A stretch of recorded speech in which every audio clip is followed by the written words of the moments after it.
Hello， 大家好，我是一小点儿。今天跟大家分享一款非常简单快手的，适合新手制作的小甜品——巧克力马芬。在制作之前，我们需要提前预热烤箱到190摄氏度，将低筋面粉、可可粉、泡打粉一起过筛。选择低筋面粉，做出来的蛋糕口感更加蓬松。加入泡打粉的作用是让它在受热之后产生气体，从而让蛋糕蓬松。泡打粉只要选择无铝的就可以了，可以放心食用。将材料过筛，可以去掉面粉和可可粉中的结块，然后加入糖还有盐。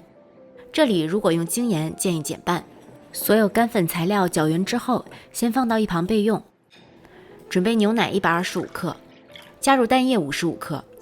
我这里刚好是1颗鸡蛋打出来的量，如果你的鸡蛋比较小，蛋液不够55克，相差的分量可以用牛奶来补齐。油要选择味道不重的油，油脂在蛋糕中起到保湿的作用，所以必不可少。最后加入香草香精来提味儿，如果没有的话也可以不加。将所有液体搅匀，鸡蛋液要确保打散，然后加入到刚才的干粉材料中，边加边用蛋抽搅拌，慢慢将周围的干粉搅进来。最后可以用 Z 字形的搅拌手法来避免面粉起筋。这里只要搅拌到没有干粉颗粒就可以了，千万不要过度搅拌，否则面粉起筋了就会影响蛋糕的蓬松度，使蛋糕口感比较扎实。如果这里你的面糊质地偏干，不是这样流动的也没关系，这是因为不同的面粉吸水性不同造成的。最后加入巧克力豆，用刮刀搅拌均匀即可。也是一样，不要过度搅拌。这里我用的是标准尺寸的马芬模具，里面放上垫纸。没有模具也可以使用这种小纸杯，直接放在烤盘上。可以用一个冰淇淋勺来舀面糊，很方便，不容易搞得到处都是。为了烤出漂亮的蘑菇头效果，面糊可以稍微装满一些。将蛋糕送入预热好的烤箱中层，上下火190摄氏度，烤25分钟左右。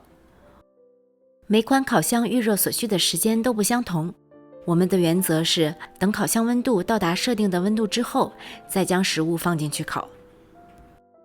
我们的蘑菇头马芬出炉啦，等到蛋糕稍微不烫手之后，把它们转移到网架上晾凉。这款巧克力马芬做起来非常简单，可可味道的蛋糕搭配上巧克力豆，是双重的巧克力享受。蛋糕体很湿润蓬松，油脂、鸡蛋、牛奶和糖分都起到了保湿的作用。同时我们使用低筋面粉制作，以及注意不要过度搅拌，避免面粉起筋，再加上泡打粉在高温下释放气体，让蛋糕膨胀，都是保证蛋糕蓬松必不可少的因素。喜欢巧克力蛋糕的你一定要试试看哦。谢谢大家的收看，如果你喜欢这个视频，请不要忘记帮我点赞、转发、收藏，同时不要忘记关注我的频道哦。我是一小点儿，我们下期再见。